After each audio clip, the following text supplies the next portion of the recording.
Soothing, isn't it? Soothing. Very soothing.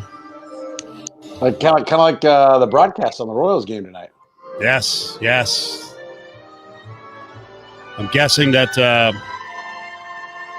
one Thom Brennaman would like to be heading to Fantasy Island to escape. You think? Yeah. The name of the podcast is We're Not Effing Around. And, well, I should actually say it correctly. We're not fucking around here. Not today. Yeah. There's no sense in playing any other hits today. We're going to get some good stuff in a bit. Petro's here.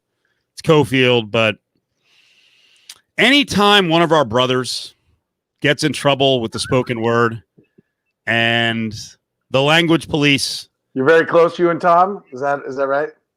You're going to find out in a bit. Not really. But anytime, seriously, though, when guys get in trouble, gals get in trouble, I generally embrace them because I don't like to see people fired, destroyed for a mistake. But this one is interesting. If everyone hasn't seen it, and it was in your town, right?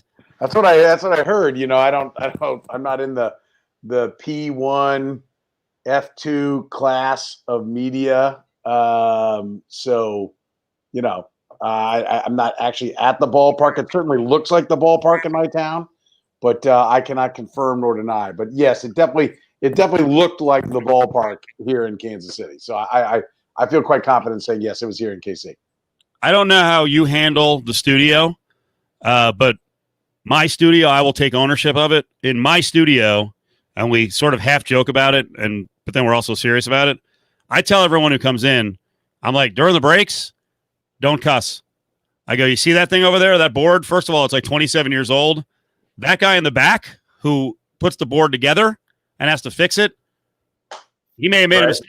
You don't know when the mics are on ever. Certainly on a remote, you have no idea. Because then you got double jeopardy because you got the person there next to you at a remote who may have the mics on. You have no idea what's going on back at the freaking studio. Like someone could be taking a shit, in our what's great in our place is the toilet in the control room at your place?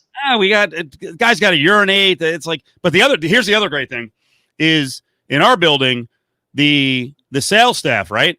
When that light is on in the studio, but we're out of the building and the board op is sitting there, a producer, it's like La La Land. It's a free for all. So they walk in, they're talking philosophy. You haven't put the kibosh on that? Like I'm not there. I'm not there. Yeah, but yes. You don't wait and walk out on a break. You haven't come out and been like, listen, because like the guys running the show, like they don't have as much juice as you. Yeah. So you have to come out, Steve, and lay down the law. You got to come out. You got to tell people like, listen, right. You know, we do a show from 2 to 6. Everybody knows it. Like we're available from 8A to 2P. Yep. Like, but nobody has shit to say to us from then. But certainly at 3:15, it can't wait. Yep. And we're gonna come pound Jed with like, hey, can I talk to you about 17 different subjects? That I've been sitting on for 5 days, but I need you to do something with by the end of by 5 o'clock today. Yep. We're on the radio from 2 to 6. Like, no, we're like you're not getting shit from us starting at 2 o'clock. Other than the radio broadcast, which theoretically is what we're here to do. What I get is when I'm on the road, which, during football season, non-pandemic, and the audience knows this, we're on the road 4 or 5 days. Yeah, you are. 4 of the 5 days. So I'm not there. And then there's been a few times here and there where you throw to a bite and you're like, okay, what the frig's going on? And then you find out during the break, well, so-and-so was walking in and talking to me because something was urgent. I'm like, nothing is urgent. Get out of our studio. But the whole point is, at the same time, while someone is distracting the board op, I may make the mistake and drop an F-bomb. We may have a guest on. When we had fighters on all the time in the past, Petro, UFC fighters, right? We had a spot with Chuck Liddell and Matt Hughes on at the same time, and they got all chummy, and Liddell had no control, so he would curse all the time. He never has control. Liddell starts cursing, Matt Hughes starts cursing, and it was like 17 straight curses, like within like 30 seconds, and at that point you're like, is he paying attention back at the studio? Meanwhile, he's like punching the delay machine, like to try to drop things. Yeah. He can't handle it. Which, by the way, the dump button dumps 7 seconds, but it needs like what, a minute or 2 minutes, 3 minutes to build up to 7 seconds. Yep. So it's like dump, and then he dumps like 3/4 of a second. Yep. So he dumped the on shit, Yep. There's Ari with the fuck my life. Yes. It's a dangerous thing. So I'm building up a little bit of an excuse for Brennaman, but it's not much. So here's Thom Brennaman during the game. Wait. Before you get to that, can I just say that I should have the policy that you have, right? I would never, ever, ever, not now. Like I'm not going to tell you, I'm not going to get holier than thou that I, back in the day, like when I was not aware of the ignorance, right? That was a term I would throw around because I thought, like, who's this offending? This is offending no one. Right. But since I have learned to grow up, mature, respect people, that's not a phrase I use. And for, it probably took me a year to completely extradite myself from it. But when it comes to the profanity, like, you leave the mics up during the breaks and I'm in trouble. Like, I should have your policy. Yep. But like, if Jed is asleep at the wheel, like I would be in trouble for profanity. I'd never be in trouble for anti-Semitic, homophobic, racist. That would never, I don't ever have to worry about that. But, fuckity fuck, that could happen. Yeah, and that's the most dangerous spot. I mean, we saw in a Big Ten basketball game, one of the Iowa announcers, I think he's done it twice now. He got in big trouble for doing that. So you got to be freaking careful. And I'll tell you, I go as far as this, because much of the time I'm on the road, I'm complaining, shocker, right, off the air, and mother blanking people that I work with. So I either tell the remote tech, turn all of our levels down, or I just reach over and do it myself. And then Ari's back in the studio, and like with a minute left before a break, he's like, "Hello, is anyone there?" Hey, rubbing 30, rubbing 30, rubbing 20, rubbing 20. I like to just wait till about 5, be like, relax. We're all sitting here having a laugh, We are killing you right now, so you don't want to hear this. I keep delaying before playing it, but Brady says, how many times in your time on air have you cursed on air and had to be dumped? Petro? So I did it once back in the old sports fan days. My first time was I dropped the F-bomb. I was trying to think of a guy's name, and we were doing the show at the MGM. And so it was one of those things, me and Chuck, and we were at the MGM, and the guy running the show, I had just lit him up. He did something wrong. And during a break, I just lit him up. Remember Chris Bly? Oh, yeah. Right. And so Captain Bly. And I lit him up about something. He missed something or whatever. And I get in the segment. I'm trying to think of a guy's name, and it was Mike Fox. I'll never forget it was the defensive tackle from West Virginia that was playing for the Carolina Panthers. And I couldn't think of his name. And I'm like, the D tackle for the Panthers. He played at West Virginia. What's his name? And I caught myself, but all I caught was the right? So, and I was sitting there. There's no dump button for us at that studio. I'm like, what am I going to do? We're like 24, and you're like, oh, God. I haven't pissed a drop in this business. They're going to fire me. Like, I hope this guy got it, but he's all pissed at me. And we had to go like 10 minutes. And of course, like, what are you supposed to do when somebody makes a mistake like that? What's the rule of radio? What's your partner supposed to do? Anybody with you? Supposed to act like nothing happened and keep moving on. So what's Chuck Powell, now of KJR fame, do? What? What did you say? What? I could have punched him. Like, I was like, he's lucky with that. Remember that long set we had? If he was close enough for me to punch him, I seriously, I think I would have given him a shot. And I'm like, finally, I'm just like, I'm out, I'm done. So the last 5 minutes, he had to roll solo. Really? We get to the break, and I go to Bly. I go, hey, dude, tell me you dumped that. He goes, I thought about it for about 5.5 seconds. And then I hit the button. So, yeah, you're good. I mean, you fuck with them. They do have the ultimate power when you're on the road. Yeah, I mean, and at that time, you were doing every show on the road because it was a remote studio. I'd say 2 of those. I've got 2 of those. Yeah. And I've had 4 or 5 others where I went ahead and dumped it myself. I'm like, that's not an FCC violation, but it probably wasn't the best thing to say. So I've got 2 real, shit the beds. Yeah, I almost moved on without answering. I've never had it happen. Really? Ever. Yep. Well, it's because you're a gutless, without passion, not passionate guy. Yes. I never get worked up. And you can see I don't curse. When you watch this podcast, I never curse. Never. Total self. I appreciate that about you. It's your family nature that, has attracted me to working with you again, Steve. I'm a man of faith, salt of the earth. I come from a great background. My parents never cursed either. All right, here's Thom Brennaman. I'll try to crank it up. They're coming back from break. They're not back yet. He doesn't realize that they're back a little bit early or that the mics are open. Yikes.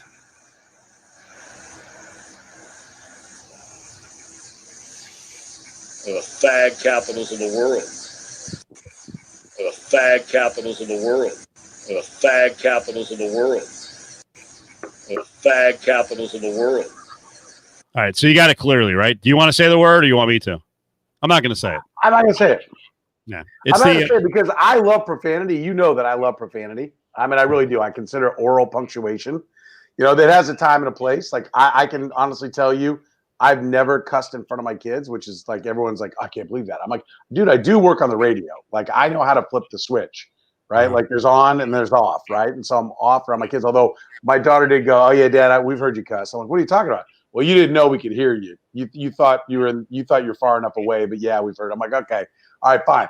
But like, no, I'm not doing it. But I think that's germane to the point and why he's not going to work at least for quite a while.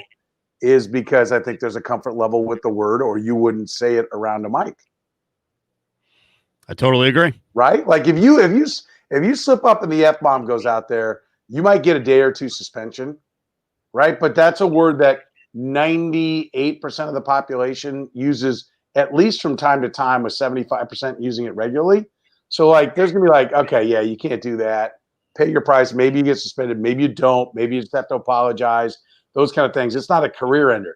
That's one that's a career ender. So even if you are comfortable using that language, you should know not to do it anywhere near a microphone. And the fact that you would do it anywhere near a microphone means it's probably a word that's used quite often. Yep. Means but I don't think that's the worst part. What, the apology? Yes. Yeah, we'll get to the apology. But yeah, it means that you're comfortable using the word. And it means you're also very comfortable talking during breaks using shaky language, which, again, he's been in broadcasting as long as we have. He's a legacy guy because his dad got him into the business, which, by the way, we'll have a follow-up on that. You love those guys. One of my pet peeves. You love the Brennamans and the Bucks. We'll tie it into Hard Knocks. But, yeah, I mean, you shouldn't be speaking like that anyway, and you're an idiot if you're around a mic saying that. And if he's that casual, 33 years calling baseball, 33 years calling baseball, which means that he probably uses salty language and offensive language often. And listen, again, it ain't just you and the guy next to you. There's a truck with people in it, so you're talking probably a minimum of what, 8 to 10 people can hear this audio. How many times does it have to happen before people learn? And this wasn't even leaked. It actually happened. But how many times people have to learn? Frig, man. Chris Berman had it happen in the past where it's like 15 years later and you're like, well, he's sexually harassing that lady, so that's awesome. Bill O'Reilly, years after, he's gigantic on Fox News from Inside Edition with, fuck it, we'll do it live. Like, bro, it's always rolling. There's always people listening. At a minimum, have the humility to understand people might fucking hate you and they could get you back down the road, you idiot. I think to me, what do you get your speaker again? I actually don't. Wow, really? Okay. Yeah. We're getting a little feedback. But listen, I think the reality is, like you said, okay, you can swear a lot. To me, that's a guy who likes to swear. Because it's not about profanity as much as it's about being homophobic, being anti a group of people. Yeah, this apology is epic in some ways because I've never seen someone do it seconds after they made the mistake, and it's an abortion. Not seconds. Let's be clear. Like I saw some people trying to give them some credit for like, okay, at least they got the apology out there right away. But how many innings later? It was in the second game. He said it the first, and it was in the second game that he gave the apology. I think in the fifth inning. So I'm not even sure when it happened, but it was in the second game. Is my understanding. Now I have not gone back, and I wasn't watching the Reds feed of the game, obviously. But my understanding is it happened in the first game, and it wasn't until the fifth inning in the second game that he did it. So listen, it's pretty quick. It's between games. Somebody says between games. All right, so. And I'll buy that. That is true. That is true. Thank you, Flatlander. I appreciate that. But so I give them credit. It was pretty quick. Like, listen, what are we going to do? We're going to bitch that it took him an hour. Like, it was swift. But somebody clearly said to him, because we, if we kept that thing going, he says it, then there's a pause. He's clearly sweating, and then he starts just reading the promo. All right, remember, Reds fans, you can, do whatever. And so to me, he tried to just cover it up and keep going. I think they're like, oh, wow, that wasn't good. And then in this day and age of social media, it starts blowing up, and it got big enough that they recognize, hey, the shit has hit the fan, and TMZ's on it. Once TMZ's on it, you're done, right? The official conscience of America and the organization that's never been wrong because they pay for the truth, right? And they had it, and once it hit there, it's like, that's it. We got to go. We're going to have to act on this. If nothing else, you suspend him immediately, take him off the air to appease those that are super pissed, and then you have time to figure out what you're going to do. And I think ultimately he's going to have to lose his job. I might be wrong. I don't know. I'm not. Listen, I'd have to think about it as to what the proper penalty is. But I do think any thought that they were like, oh, they recognized it right away and made a move. They took 5 innings. Not that Marty Katz says, isn't he part of the second Fox football broadcast team? He is. He does football for Fox, doesn't he? He does, and he's one of their top baseball guys, especially during the playoffs. And my answer to that would be he was. I'm not sure what's going to happen from here. I thought your reaction might be, why is he? No, not yet. We'll get to it. Let's play the apology. Do you want me to play the whole thing through, or you want to stop at stages? No. Well, hey, it's up to you, man. I'll roll either way. I think there's some stuff to break down as it goes along. Okay, let's do it. Let's punch this up here. This is Thom Brennaman, who, his words, not mine, used the word fag and was referencing some city, which I guess we can get into later. Like, what was he actually getting at? That could be fun. Top 10 choices for what town he was talking about. Thom Brennaman, after he drops the F-bomb, not knowing it was on, and then he's going to apologize. And not the F-bomb, that's the word in the show. The second F-bomb. Yes. Title of the show. And think of myself as a man of faith. As there's a drive in a deep left field by Castellanos, it will be a home run. All right, stop. You got to stop. We're going to stop. Epic moments in apologies. What are the odds? A home run in the middle of the apology. Like I've already seen some great ones. Like, 4 score and 7 years ago. There's a drive. Like great moments, great histories. Right. We choose to go to the moon not because it's easy, and there's a long drive to right field. That's going to be gone. Touch them all, babe. But because it's hard. Like every great speech you can think of, stop it in the middle of it with a home run call. Like nothing says heartfelt apology like a home run call. So listen, I don't like the apology. I think it sucks even if you take the home run call out of it. But I will acknowledge having to call a home run in the middle of your heartfelt, sincere apology on your way out the door of maybe your broadcast career is maybe fitting. It's about the shittiest luck you could have, but maybe it's fitting. He deserved no luck after what he did. How about this point? Were you irked right out of the gates that he said he's a man of faith? 100%. 100%. And listen, I don't wear my beliefs on my sleeve, but I never like saying I'm a man of faith, right? We all have our beliefs, whatever they are, whether it's a belief in nothing to being the strongest guy out there. But I'm always leery of anybody who throws the faith thing right out there. I'm always leery of anybody who's going to tell me about, their commitment to God all the time. I'm like, dude, why? I haven't doubted you. Why are you selling me so hard? Right? Just show yourself to be a quality human being, and I'll trust that you've got a good moral compass. And however you get there is your business, right? And I'm all for if somebody's asking for help, reaching out and telling them what helps you. And if faith is what helps you, I'm all good for that. But the hard sell on your faith, particularly in difficult times, like difficult times of your own choosing, that's a piss poor starter for me right there. Just a warning, the levels on this are real low, so I got to crank it before we come back in and speak. So just give me a second. Yeah, no worries. So that'll make it a 4-0 ball game. I don't know if I'd be putting on this headset again. I don't know if it's going to be for the Reds. I don't know if it's going to be for my bosses at Fox. I want to apologize for the people who signed my paycheck.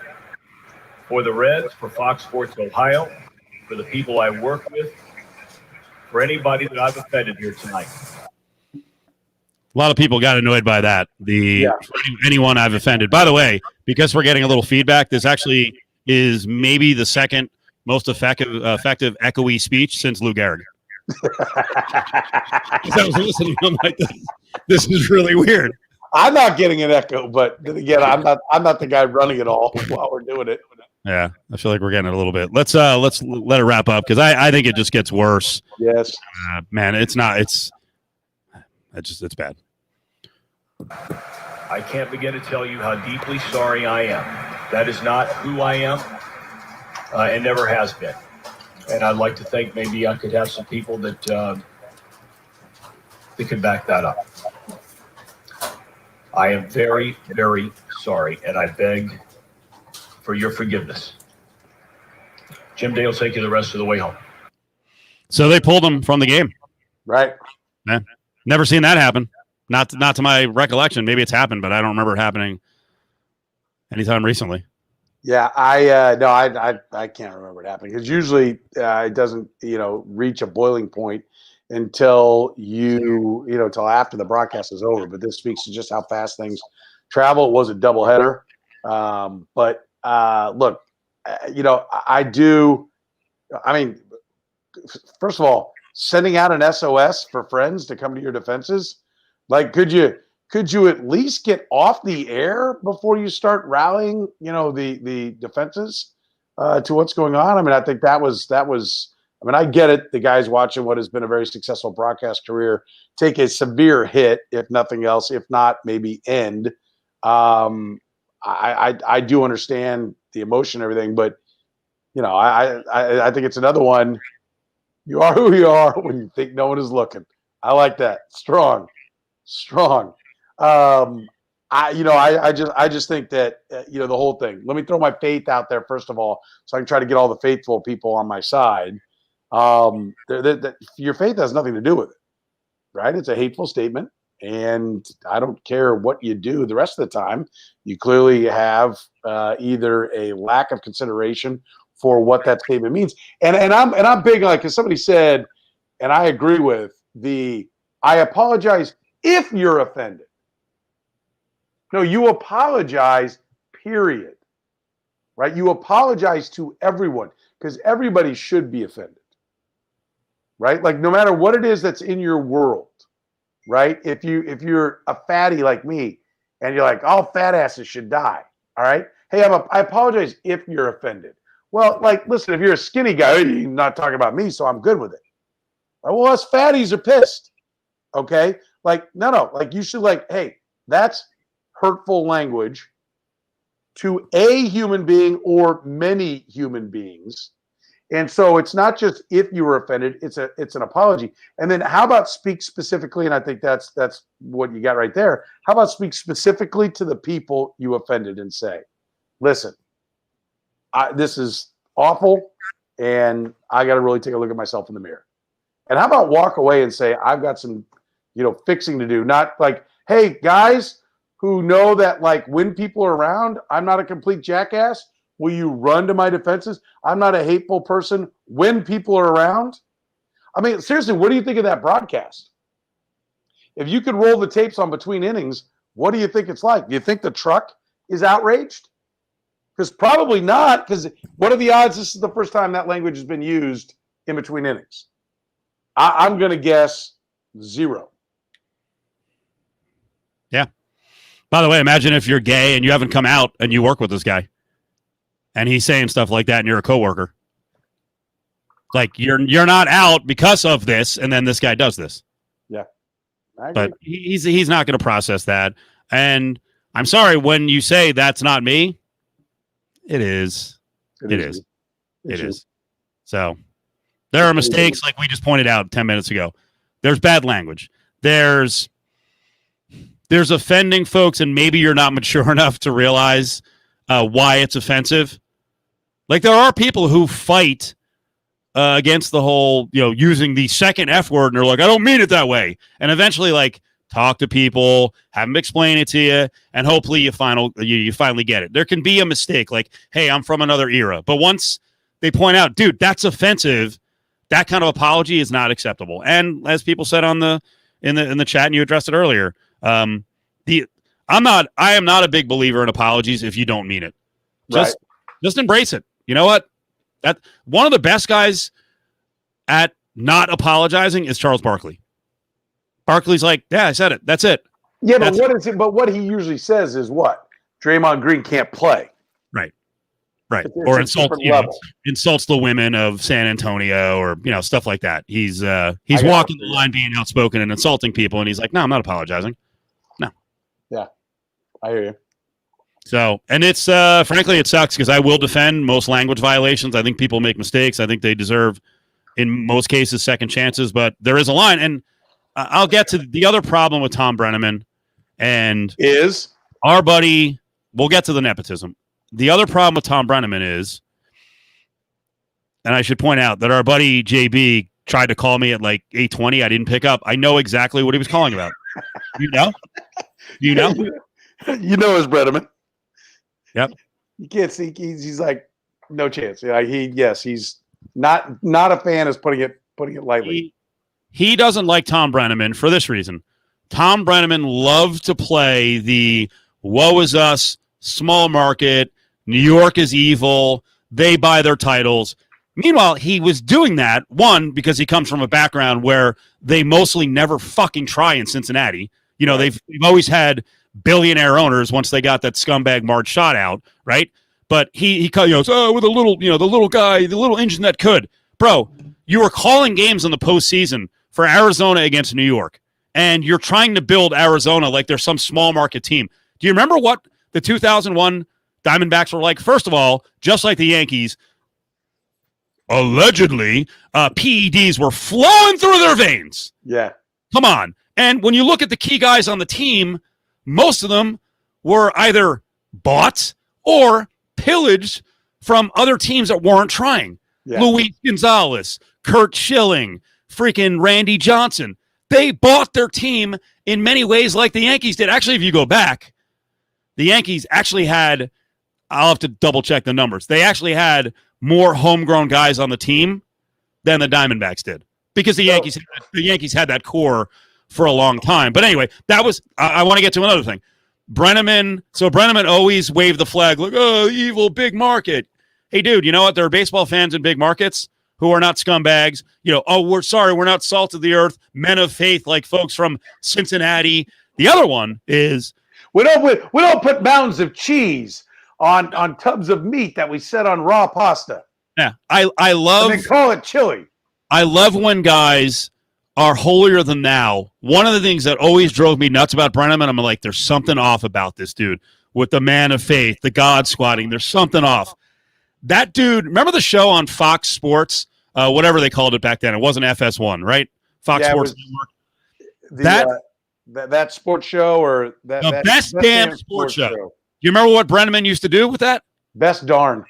Yep. He would not say damn in the live reads to promote other people in his company. He's like, I can't say damn on TV.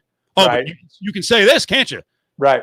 Well, I didn't mean hypocrisy, and nothing pisses people off more than being a hypocrite. There you go. And that's the problem. I want to defend the guy, but I remember that bullshit from the past. I'm like, sorry, bro, because I'm not going to ask you to get into a situation that you've seen and experienced. But when you told me about some of the problems about some of the broadcasters who used to be around you, and I threw it out like, hey, maybe it was a blip, maybe it was a mistake, maybe it was misunderstood. And then I heard more of the stories about the person's actions consistently for 15 years. I was like, well, when you build up a resume like that, there's not a whole lot of patience with you. And that wasn't an isolated mistake. No. And I think that's what this shows, right? And it is the hypocrisy, and that's what will make the fall that much harder. When you play the holier than thou card, when you act like you're without fault, so much without fault that you can't even say damn, then when you let loose with much worse, you're going to fall harder. And I think just the way it's like sharks in a feeding frenzy speaks to the fact that there have been a lot of people waiting for this for a long time. Now, I will say all national broadcasters are disliked. Like Kansas City thinks Joe Buck has an open proposal to Madison Bumgarner because of the way he ogled over him in Game 7 of the 2014 World Series.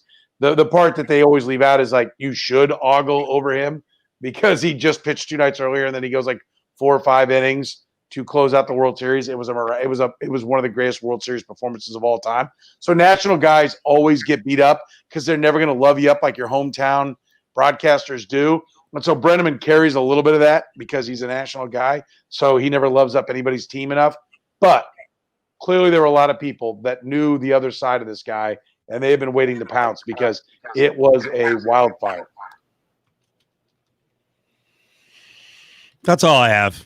I don't like. By the way, I do appreciate. I do appreciate you. I don't want to pile on too much, and because it does suck when someone loses their job, and it could happen to any of us for a violation. I would hope it doesn't happen to either one of us for this kind of violation. But it's a dangerous world now. But this one is out of bounds. So sorry. And the guy looked really sad. He's got a family. It sucks, but you got to own your actions, bro. It's a dangerous world, but it's a world that's saying we're not going to tolerate hatred towards any people. And I don't think that's a bad thing. And if Thom Brennaman has to lose his job along the way to impress upon people how important the subject is, then I'm going to say that the world's a better place.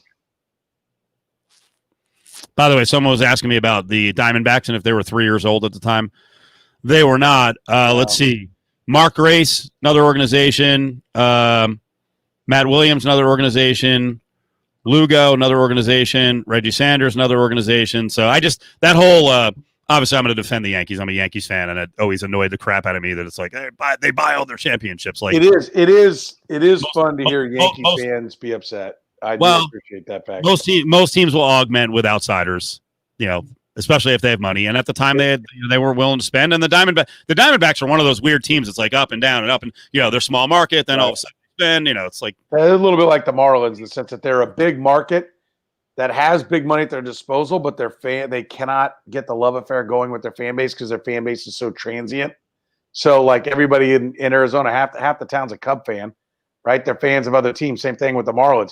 If they're winning, great, but then they have to reload it to get it going. But I will just say, I'm glad that somebody finally stood up for the Yankees and the great injustice that has gone on towards the Yankees throughout the history of the game of baseball. Finally, Steve, you are their Captain America, and somebody finally had the balls to stand up for the Yankees for all the sins that have been committed against the New York Yankees. I really do appreciate you getting fired up like that.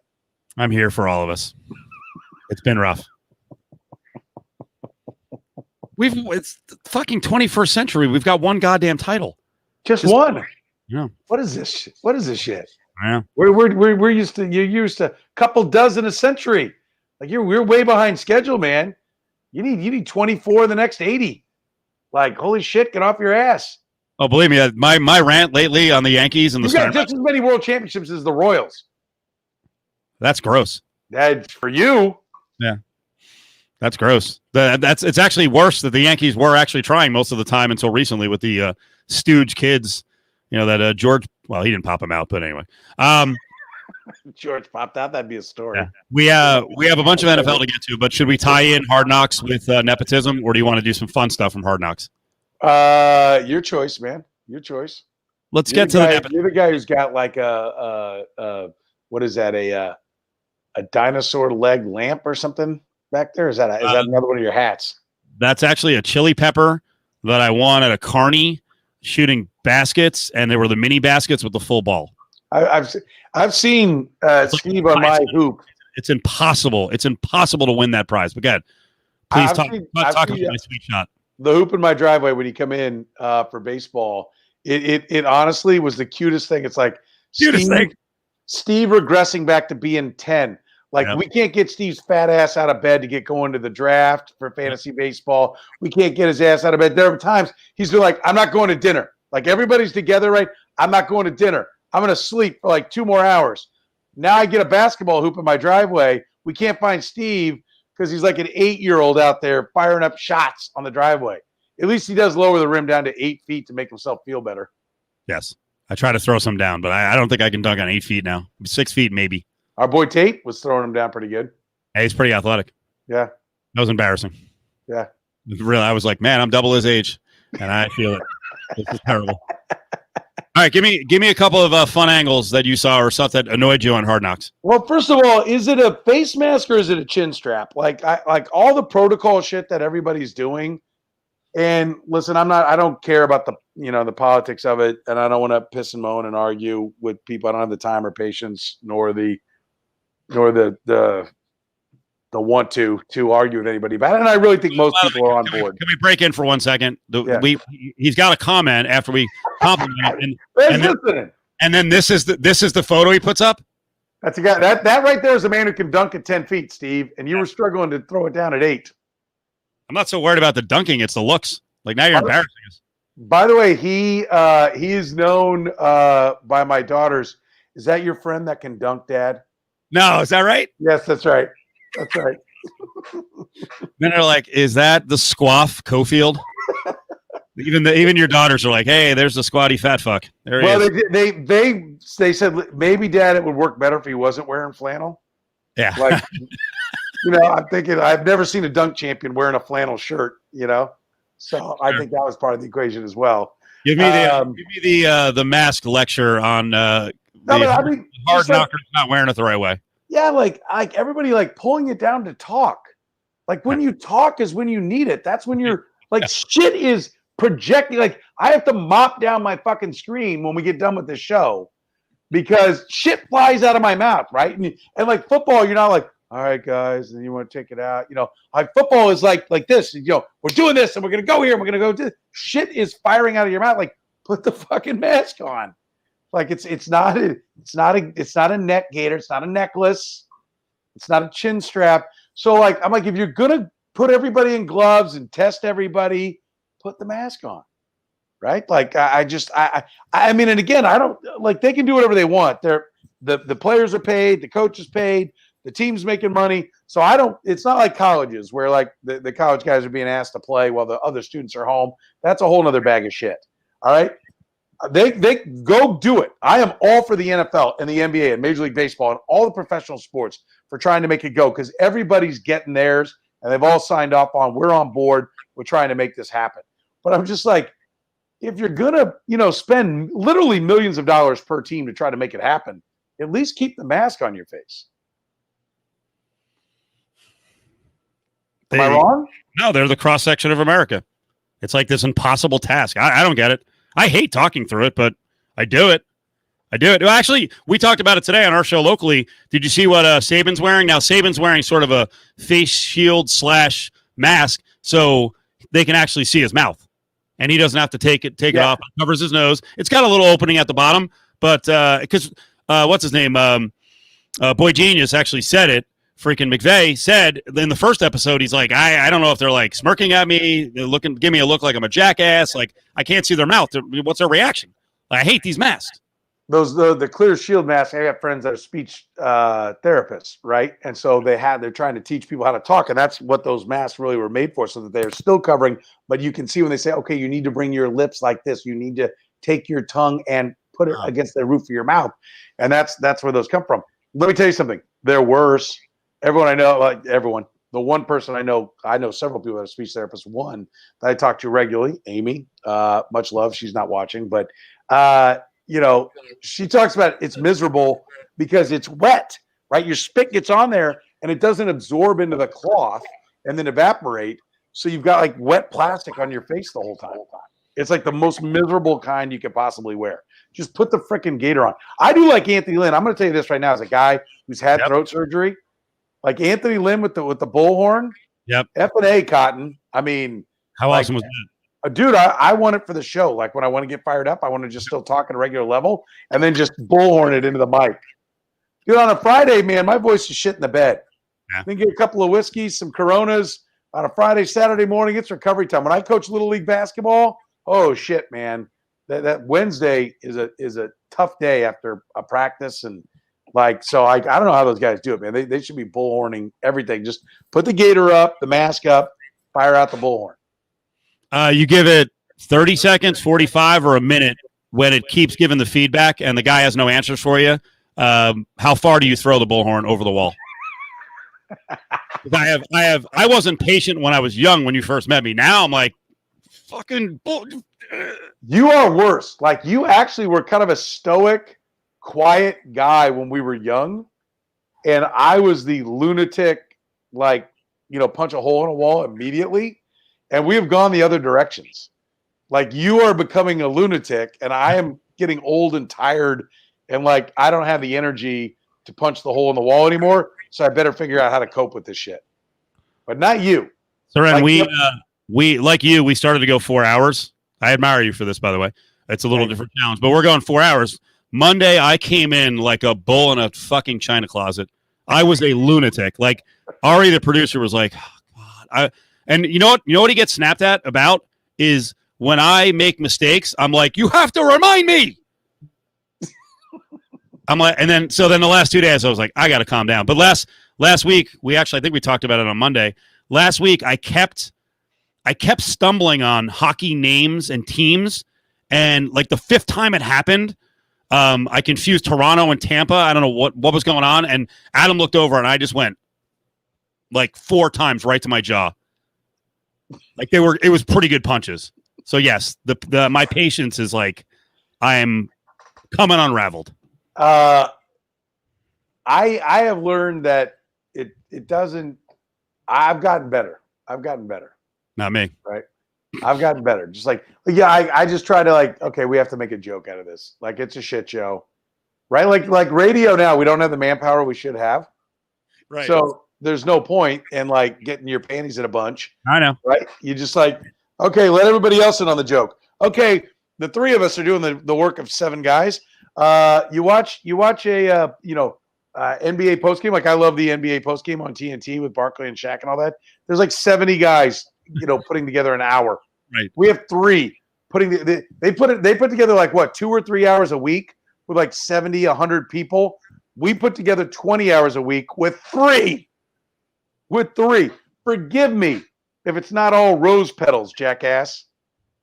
I calmed down the last couple of days. Let me you get 10-second comment here on some hard knocks thoughts. Are you really a hard knocker? You know I am. I'm a hard knock stamp. You love it. I'm waiting to hear what you're fired up about. Some quick comments. If you're an undrafted rookie free agent running back, how do you come in like a lard ass? How do you come in fat? I mean, it's amazing. Listen, you want to know why I'm fat? There are many reasons. All right, many reasons. But I will blame if my kid wants to do something and I was going to go now walk back in the day, go to the gym or jog or whatever. I do something with my kid. I wasn't planning on grilling, but my wife's like, shit, I got no idea for dinner. Can you grill? Well, there goes that exercise, right? My kid's like, Dad, I think we should have some ice cream. Don't you think we should have some ice cream? Yeah, like, okay, yeah, I'll have some ice cream with you, right? My body is not my job. When your body is your job, there is no excuse for being a fat ass. I freely admit I'm a fat ass. I freely admit that there are ways that even with my job that has nothing to do with being in shape, there are certainly ways and enough hours in the day with enough motivation, maybe a few less Coronas, that I could find a way to get my fat ass in shape. That's not the point. The point is not about me, because nothing pisses me off more when you go, that guy sucks. Well, he's better than you. Well, low fucking bar, Einstein. Okay, it's not about whether or not he's better than me. All right. So, yes, cats are killing my time, man. Every time I go to exercise, I got to pet one of them. Huge time suck, the cats. But like, nothing is worse than that excuse, that lame ass excuse. Well, he's better than you. Well, the Chargers aren't deciding between me and the fat ass. Okay, it's not down to the 2 of us. Congratulations, he wins. But yes, like, how serious are you if, as an undrafted rookie free agent, you can't get your fat ass in shape?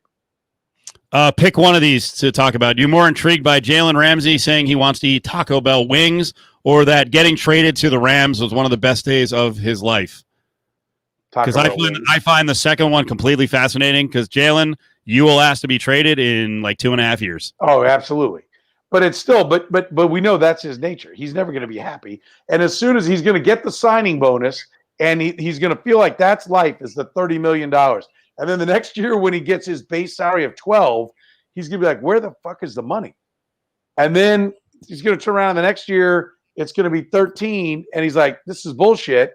And he's going to be offended. I know that's coming, right? If you shot your way out of Jacksonville because you didn't get a contract 2 years before you were up for free agency, and then you go to the Rams and have your worst season, like, you're not getting it. But Taco Bell wings, like, over. That's it. Like, no. How do you get into wings at Taco Bell? Are they taco flavored? And no offense, wonderful business. And if you love you some 3A Taco Bell, have at it. But that's one stop away from destitution, man. I mean, I love it. Do you really? I'm not getting wings. Oh, man. Yeah, we have a lot of good wings places here. So we have a lot of buffalo transplants. So are they in Vegas? Do they staff the restaurants with one person at the peak busy hour? Why? Because you can't get to the drive-through window in under 40 minutes. Yeah.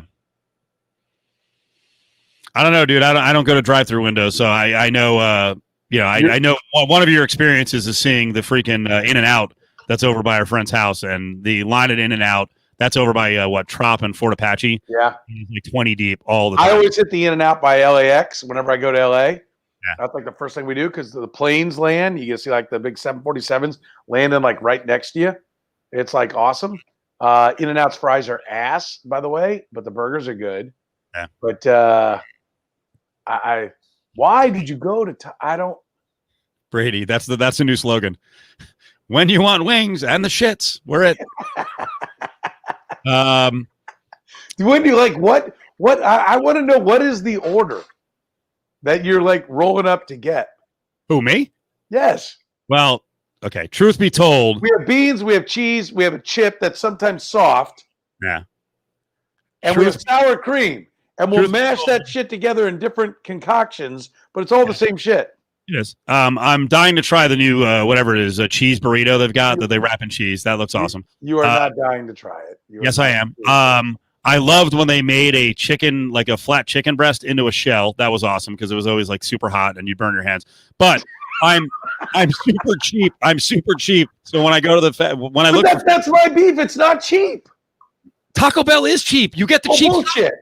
It's the dollar menu. I've never purchased anything at Taco Bell that was more than $3. That's my limit at all fast food places. Carl's Jr.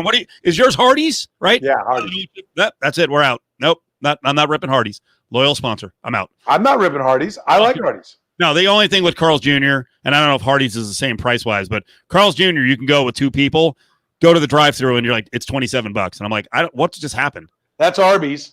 Yeah. Like they have the meats, and you're paying for them. But Arby's is expensive, which I'm not going to hate on Arby's. I like me some Arby's. I like Arby's. I'm just gonna say though that like my Taco Bell order, like I must not agree with the dollar menu because my Taco Bell order, like, are you gonna get like 3 tacos and be good to go? I actually, when they actually got rid of some of my items, the beefy Fritos burrito, it's a tiny burrito. It was $1. I would get a bunch of those. They got rid of it. Here's my other problem. Like these readers, I need them. With the readers on, when I pull up to the Taco Bell, and they actually reduced the menu. When I pull up to the Taco Bell drive-thru, I can't read the menu, so I just have a couple of things memorized. Because my other problem is I have anxiety. So if someone is behind me in the drive-thru, I can't concentrate on the menu because I'm looking, waiting for someone to beat me out of the way. Like I have to order quick, or I've actually just driven off at times. I get freaked out. I'm like, I'm too slow. I'm out of here. Well, that's the problem is they put you. I used to drive off when I had the 4x4. I've rolled over the curb and got the hell out of there, but usually you're stuck in there. Yeah. Yeah, we're live. Yeah. We are live. Yep, we are live. No, you know what? This is where my age shows because Adam Hill's been telling us about this stuff forever. Like the Starbucks app. You gotta order through the goddamn app. And it's like I'm giving myself a pep talk. Ari, remind me. I gotta order on the app. Write it on the board. Yeah, but the app is great, and it's a secret. They have them everywhere now, right? Go Chick-fil-A, go to McDonald's. They all have the apps. And it's like great till everybody gets on board with the app, which is where we're getting now with everybody. And then it starts to go to shit. You order on the app and you watch a guy get in the drive-through, go all the way through the drive-through and come out and leave while you're still sitting there and your shit was supposed to be ready when you pulled up. You're like, well, what's this hand job? What the fuck? What are we doing here? I'm using the app tonight, right after the show. I think you should. Your choice on these Hard Knocks topics. Ready? You want to talk about Justin Herbert, who doesn't have the cadence down, or that Andrew Whitworth may be the first guy I've ever watched, and I'm like, yep, that's me. And we're talking about an NFL player who was 6'8" and 330 pounds, and I bonded with him. Listen, let's start with Whitworth. It's 100%. amazing. I love that he's like when we got ready to do this and I sat down, you're like, Jesus, you sound like Whitworth. Yep. I mean, he's groaning, he's moaning, and then I was watching. He's gray haired. The beard's all gray. Yeah. He basically poisoned his entire family because I guess he's a COVID hoaxer. I don't know what was going on there. What was when he told? Was he a hoaxer? I didn't think he was. No. He admitted having it. No, I don't understand the process of. Well, we had our nanny. She tested positive, and then we got it, and then the 4 kids got it. And you know what? Then we invited the grandparents over.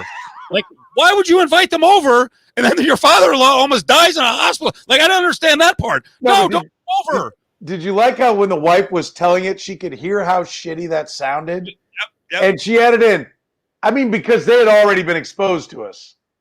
Oh, well, shit, then, hey, if they saw you once. Right. Then fuck it, their mistake, man. Bring them in.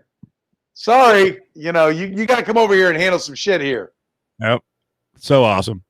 Yeah, all right, I will because I'm a prick. I'll be the bummer on the Hard Knocks recap. We did this on the show today, but for the audience from Kansas City, I'll throw this out there.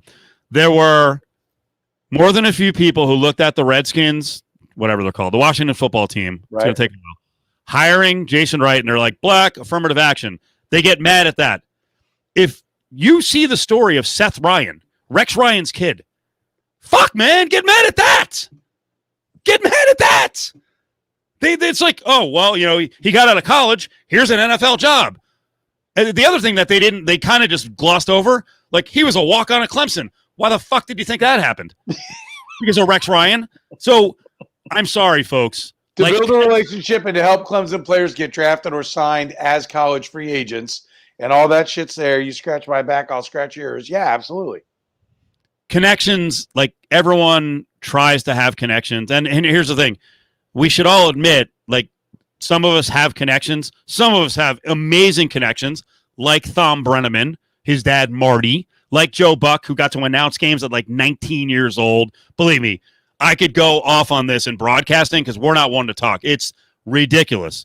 But I want people to admit sometimes that there are folks that have a leg up. I'll admit here's my leg up, right? My leg up was I got to go to college, right? My parents, me too. My parents got to fund me. Now, after that, it was a little bit of talent. It was a little bit of luck, but I didn't my dad is Tom, right? Tom Cofield didn't call up someone and go, you know what, give him a job. Like I didn't have any of that shit. I know you didn't. Like you grew up with a much different background, but like the fact that I got to go to school, they funded it.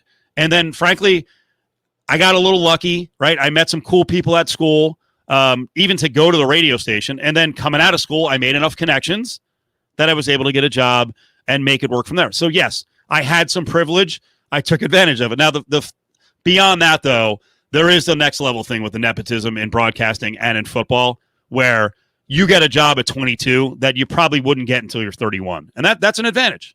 Right. No, I agree. And listen, but the bottom line is this, you can sit and bitch about it all day. Like everybody's got to run the race. And some people, like it's a 100-meter dash, some people get to start 40 meters down the track. And some people get pushed back and they got to run 130 meters. You can piss them on all you want, and we as a society need to make it an even race. But at the end of the day, when the gun goes, you got to run. But I want people to realize that when they're getting mad at doors opening up for people of color and women now, stop. Doors have opened up for many people very easily.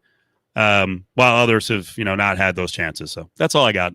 No, I could sit here. but I'll tell you what. I could sit here and name every dork legacy kid from Syracuse, who's got an opportunity early because his dad went there. But I won't do that. I couldn't name any Rutgers person that's actually succeeded in broadcasting. So this is it. I'm top of the heap. You are the king. You're the kingpin of the Rutgers broadcast world, man. Yeah. I'm a pissant on the Syracuse tree, right? Actually, you are the outlier because I'm not going to say Syracuse people aren't great doing talk shows. Some are good, but I think it's more of a play-by-play school. Yeah, I would agree. And you don't come off as like some finely tuned person who's afraid of what you're saying. That's why you're good. You speak like you do off the air. I know, it's funny. We actually had a conversation off the air today. So I guess the mics are open now. I find from time to time that, just so folks know, some of the big media schools are Syracuse, Missouri, Cronkite School at Arizona State, Northwestern. And maybe this is another part of me getting old. I find that some of the people who are coming out now, it feels like they believe they're a little entitled. And I'm not sure why they would feel entitled, but like they're more advanced in their career than they are, and it's like, nah, there's still kind of steps you have to walk up the ladder, brother or sister. No, it's there. Mizzou's a really good J school too. It's there. Listen, the bottom line is, everybody's got to work, and you can't. I know, I like it. You can't bitch and moan about yourself. You just got to go to work, right? Like, go do what it takes to move up, right? But like, doesn't mean you can't have your opinions about people that aren't that good that are getting a free pass. But look, I mean, the thing that's a pisser is to get into the NFL, you have to work for nothing, and it's the same way in broadcasting. It's almost a job that people who don't have economic means can't get into today, right? If you can't live at home or have people fund you to live outside the home, you can't start in broadcasting because the pay is so low. Same thing in coaching. Like, oh, they're a grad assistant. Yeah, they're making 18 grand, right? Like, I mean, like, you have to have a family that can, support you to age 26 or 7. You're basically like a doctor. Like, you're doing your med school till you're 26, 27, 28. That's where it's become like everyone's like, well, a doctor does go to school till he's 28. Well, like, half the professions out there you can't live off of till you're 28 anyway. So, spare me the drama about what's going on with the med school. I mean, you're not paying, but yeah, it's bullshit. We have two more things coming, so we're gonna fast track a little bit. Let's go. I'm worn out. I got so mad. I don't even know what day it happened now. Was Tatis last night or 2 days ago? 2 days ago, right? 2 days ago, yeah. I got so mad when it was developing live, and then I did like a third. I never rant on terrestrial now because we're trying to move the show fast. I never go like 12 minutes ranting. Like, that was the longest rant I've had in forever. I was so mad about Tatis Jr. and the way he was treated and the unwritten rules people and baseball in general. So I don't know where you are on this, but man, I'm still pissed. The rule on a rant is when you start in for the third time on the same thing, it's time to eject. If you've got new information, I went level to level. Level to level. So I started with Tingler. I went to Woodward. I went back to the Padres and their culture, back to the Rangers, onto the unwritten rules people, onto the snowflakes of this country, on to fucking people in Missouri lecturing everyone else on how to play the game. It's the white way or the wrong way. Okay. See what I mean? I freaking lose it. I hate it. I don't like Ian Kinsler. Is that a shot at the Royals or the Cardinals? I think that was a Cardinal shot, right? It's definitely the Cardinals. The Cardinals are big-time rules of baseball people, no doubt. And like I said, Ian Kinsler was the guy, World Baseball Classic, the U.S. is getting our ass kicked, and he decides now it's time to lecture the Puerto Ricans on how to play the game the right way. It sounded very similar to Woodward. I'm going to stop. See, this is what happened. I get so pissed off. I hated what Woodward said. Like, that's not how I learned to play. And then Tingler limps into the room basically with his words, and then throws his own guy under the bus. Like, what are you doing? Yeah, that to me is like bullshit. Like, I don't understand what's going on there. first of all, the unwritten rules of baseball, I don't know when they were written. I think they were written back in the 1800s. All right. So I don't know what else we're adhering to from the 1800s. They were written by cowards and losers. Okay. Because it is a bullshit. I don't even want to say excuse, but like it's a way to try to villainize those that have done well. Like, where else do we go? Like, oh my God, you're really good. What a prick. Stop being so good. Like, where else is that? Where else does that happen? I actually, the ridiculous comparison I made, because I was like, what are the unwritten rules of radio? One would be when you do a show with someone, and like, say you're getting destroyed in an argument, right? And they just keep annihilating you. You would go to break and be like, dude, you're making me look bad. I mean, once you crush me, back off. You're ruining my brand. And you know what? You started this, the start of your part of the conversation here saying you're a coward. I've had about two I'm people. not a coward. No, but you said if you do that, you don't want to compete, all that stuff, the whole unwritten rules of baseball, you're a coward. People who wrote them are cowards. I've had one person do that to me in radio, I think, where I just crushed them relentlessly, and they were like, dude. Yeah, it was actually, he was not an on-air guy. Do you remember FEP? Oh, yeah, I remember FEP. So Eric Polero was on back like 97, and he picked the wrong topic, man, because Fuzzy Zeller just did his bullshit with collard greens and watermelon, and I was like, motherfucker, it's on. And, Right. and FEP tried to do like, oh, what if he had mentioned spaghetti? And I'm like, not the same thing. I mean, it was utter destruction, and I had there was no mercy. And then we go to break, and he's like, well, what was that all about? I'm like, hey, you step into the pit, dude. It's a hornet's nest in here. You say something stupid, I'm not going to be associated with it. Sorry. So this is what I'd say. Like, think about it. If the rules of baseball were laid out across society, like just in sports. Wait, hold on 1 second. I just thought of one that you did. Craig Counsell, key to the Marlins championship, our buddy Zach Zaidman in Chicago. And Soren, I'm telling you, folks, Soren was relentless on this dude. I mean, you tore him limb from limb. Zaidman, and like he thought he had this great creative outside the box, Craig Counsell is the key. Like, you got to have the Craig Counsels. The Craig Counsell is not the key. Craig Counsell is the guy. Don't even get. I'm not even going down the Craig Counsell road. Back into it. I'm not going down that road. The guys who get made heroes, local heroes.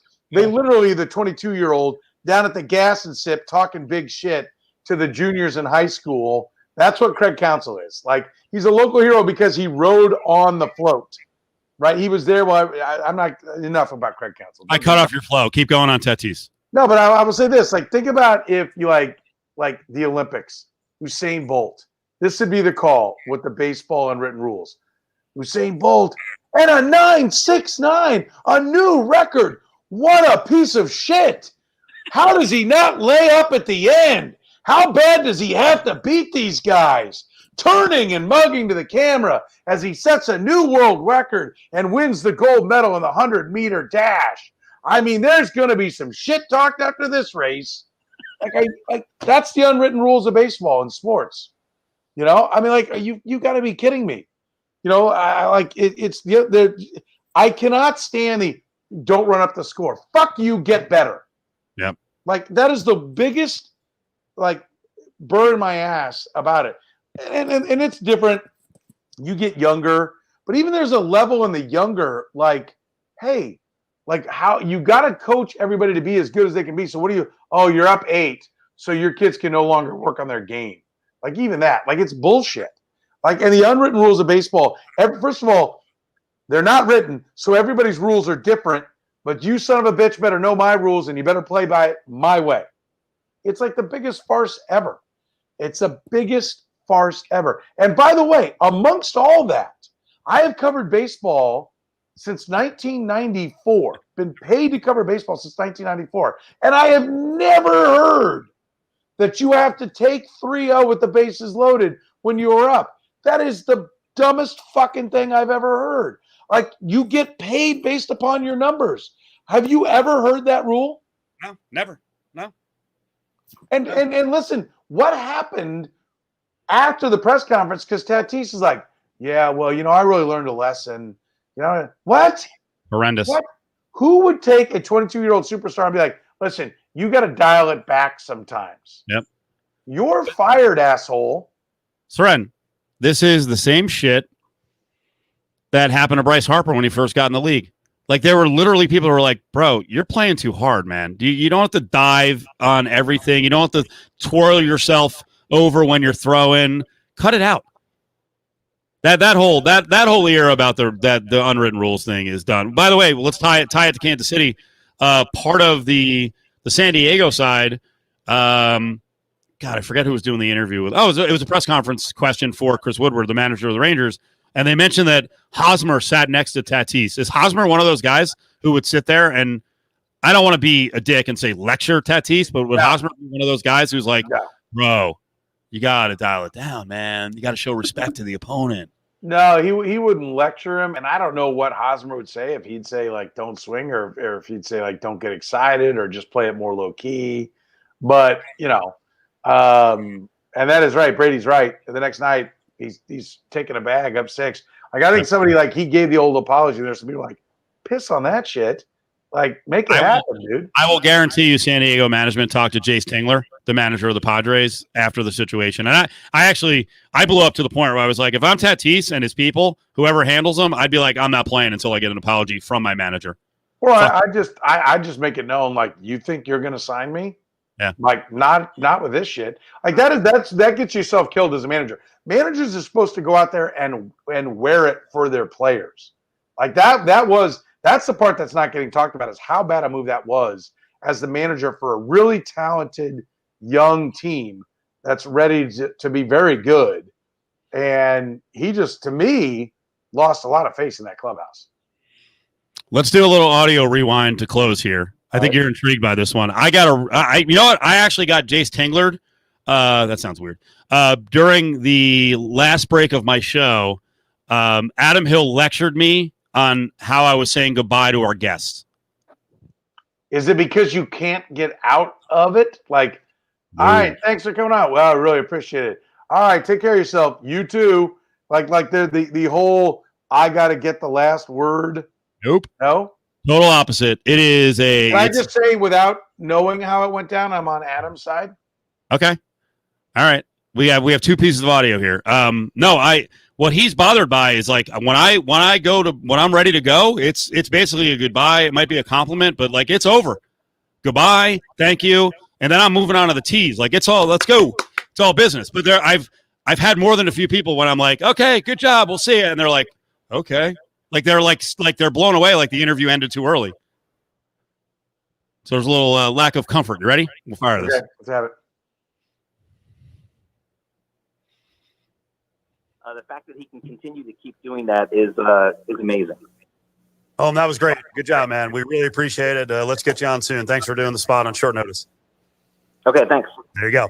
Young Masuk, who's has been covering the NBA forever. Any problem with that? None. Okay. What was Adam? His problem is I've been getting more and more complimentary, especially when I think it's a good interview. But, even if it's just a good interview, I'm like, I really appreciate your time. Like, as I've gotten older, I'm like, man, people, these guys are getting called by everyone, and I appreciate a couple minutes. I really do. Let me play it one more time, because the volume was low. Adam is freaked by the fact that, one, I'm being nice, and he knows I'm not nice. He doesn't think it's genuine, but the recipient of the compliment doesn't know that I'm not nice. And 2, like, I am abrupt. And in this case, the guy, Young Masuk, was like, okay. The fact that he can continue to keep doing that is amazing. Oh, that was great. Good job, man. We really appreciate it. Let's get you on soon. Thanks for doing the spot on short notice. Okay, thanks. There you go. Young Masuk, who's has been covering the NBA forever. By the way, nightmare name, and I kind of nailed it a bunch of times. So that was the other thing. I'm proud of you on that one. Yeah. I like what Kirk said down there on the appreciate your time, asshole. That I've gotten that comment a few times from, it's not genuine enough. I'm not selling it. God damn it! I thought you'd be like, no, that was good. That was smooth. It was quick. Listen, you have to thank people for their time. I know you do spots on other people's shows, and we use a lot of guests, and I always appreciate the time that they give us because I know what it does for my schedule. But I never say no unless I just literally can't do it. And if I can't do it, I find somebody else. I'm like, hey, can I get you one of the? I can't do it because I've got this that I just can't move. So can I get you somebody else at the station, right? And I'll hook you up, and I will go do the producer's job for him and land somebody because I know, like when we want somebody on, we want them on, and I'm not afraid to go long on an interview. And so I'll eat up some time. So if somebody gives us time. Man, I appreciate that. That's what's wrong with being a human being. Why is Adam hate? All right. You want to hear Adam being a human being? So we booked a guy that he used to work with, a guy named Michael Gelkin, who's now at the Dallas Morning News. He was at the RJ. And Gelkin at the end, Adam was he was doing a lot of the interview. And I do 98% of the goodbyes. So Adam's not used to doing it. So maybe I threw him off. I was like, you could say goodbye. I give him a little hand signal. My hand signals are legendary. No one has any idea what the fuck's going on. And like Gelkin. I get a lot of hand signals from my wife too. It's funny. Do you really? No, not really. Yeah. I get one. Now I got it. Yeah. It took a second. I'm slow. Let me punch up the right one. So this guy Gelkin worked with Adam. And he wanted to say, like, hey, it was great to talk to you. And, I miss you. Right. Right. So here's Adam trying to close this out with Michael Gelkin. You too, buddy. Miss you. Sorry. There you go. Michael Gelkin covering these. You too, buddy. Miss you. That was good. There you go. Michael Gelkin. Why did that clip short? God damn it. I'll punch it up. Basically, the guy said, hey, I miss you. I appreciate it. Adam goes, I'm sorry. Because he doesn't know how to respond to real human emotion. Just, I'm sorry. I didn't even hear it. It's funny if you know Adam. Yeah. It's funny, period. It's even funnier if you know Adam. Yeah. The guy's like, I really miss you guys. Hope to see you soon. Sorry. Do you have it? No, I don't have the lead in. I think I chopped it. Let me see if I can find it. No, don't mess with it. No, listen. There's nothing wrong with being respectful. See, I thought the whole thing was going to be like getting out of it, like saying goodbye, and then the guy has one more line, and then how about this, and how about that, and then, let me ask you a question. No, like I'm ending it because we're out of time. Yeah. Right? I don't have to, it's not like, okay, now your turn. It's like I'm not tagging you in, right? It's that's not how this works. That's where I thought you were going with it. Hey, you wrapped it up. You were done. You're ready to move on. Well done. Because that's the way he is. Adam's all awkward, and it goes on forever. I'm like, no, dude, we got places to go. Thank you. It was great. Goodbye. And now I've actually started to book the next spot. I'm like, the second they're done talking to us, I'm like, we'll talk to you soon, okay? Like, yeah, you're coming back on. I always try to make it. I've covered all of our pleasantries. I really appreciate the time. Stay safe. We will talk to you again soon. Right? We're all covered here. Yep. Love, appreciation. Gonna do it again. All right, thanks. Because we got to go. Because I am 7.5 minutes late to break. Late all the time. We're always going 100 miles an hour. Always late. That's how. And yelling at the producer during the break. I do that. You don't.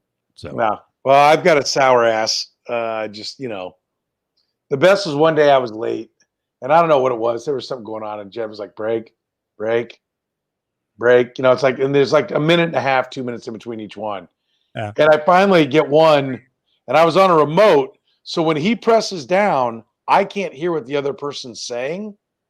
Right. So I hear him, and it cuts out the audio of the guy I'm interviewing who's answering my question. So it's like break, a little bit later, break.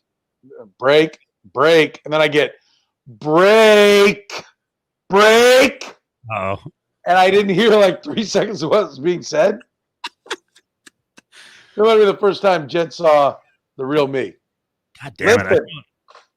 I feel like the Adam story fell flat without the sound. Let me try. This is just Top Gun. It's Top Gun. You know the line with Tom Cruise when he's all jacked up after Goose has died, and the guy's like, "Hey, we could have had him, man. We could have had him." Why? He's like, and he goes, "I will fire when I'm good and goddamn ready to fire.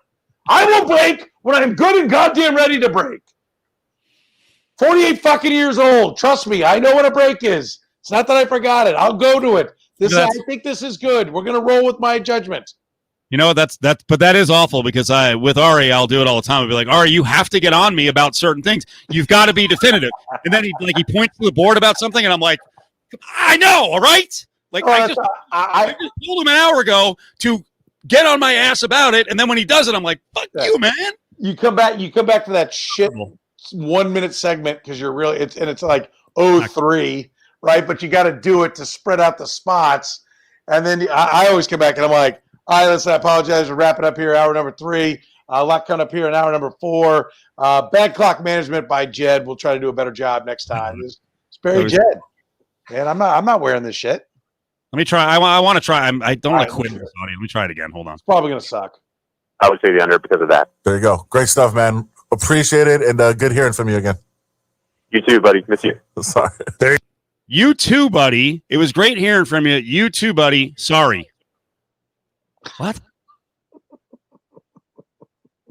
And then he's lecturing me on the disingenuous close to my interviews. Okay. All right. Is it disingenuous? Does he know something about what's being said off the air? It's not disingenuous now. Okay. He's just not used to me saying nice things. But like I don't say nice things to him because we see each other every day. Like I don't say hi and goodbye to him. I will tell you, he got pissed today. Like, he got really pissed. Justin Watkins was in, and Justin because he's in our fantasy leagues. Yeah. Justin had to kind of step in and like continue the argument, but Adam got super fucking mad on the air. What was it over? I've been busting his balls that I think there's a little bit of he's been making the case for one goalie over the other with the Vegas Golden Knights, and I've been busting his chops, and I think part of his motivation is to stick it to the fans. So, and I've done it a couple times. He exploded last week on me here, and then I was like, I'm not going to do that anymore. And then I can't stop myself. So I did it again, and he was getting really heated. Really heated. It was bad. It was bad. So I can't stop myself sometimes. If I can twist his tits, then I'm going to do it. Yeah, that's the same thing. It's like Adam is a passive guy, right? Mm-hmm. But when you fire him up, it's pretty good, right? He gets going. Like Curtis is a passive guy, but when I can get him to a breaking point, it's absolute gold. It's absolute gold. So you just I promise we're closing here on one last video because I laughed at this last night. I want to see if you have the same reaction. Did you see Charles Barkley trying to he was really going over the top on James Harden. He's a big fan. He was really impressed with James Harden as a one-on-one player. He's not a fan of him pounding the ball at the top. Are you joking? Oh, dude, watch this. And what he did was he goes down the path of, hey, he's the best ever at this. And Shaq's like, don't say that. I'm telling you. Like, you're like, what do you – he can say ever if he wants. Let's see. Come on, Gussie. Punch up here, buddy. The guy's averaging like 35 points a game and, near triple doubles. James Harden is the best one-on-one player I may have ever seen in my life. You can spread. Ever seen in your life? In my life. No. I mean, James is the best of this era. Stop it. No, hold on for a second. Don't say in your life. Stop it. What is that? Why does he get so mad? Watch this. He's like, he's because he's sleeping, and then all of a sudden he's like, stop it. Don't say ever. Like, goddamn, Shaq. Slumber. In my life. No. I mean, James is the best of this era. Stop it. No, hold on for a second. Don't say in your life. Stop it. I'm helping you out. Stop it. He's not. Wait, let it go. Oh, it's great. They relentlessly bust his balls. Don't say in your life. Just hold it. Just can I say what I want to say? Say what you want to say. As great as Michael and Kobe were, and they're better players, they weren't the three-point shooters that James was. No, James is the best one-on-one player in this era that I've ever seen. This era. But I would say that if you I don't want to be a hater. I'm gonna just leave it. If you put those guys in this era, come on. Yeah, but those guys weren't great three-point shooters.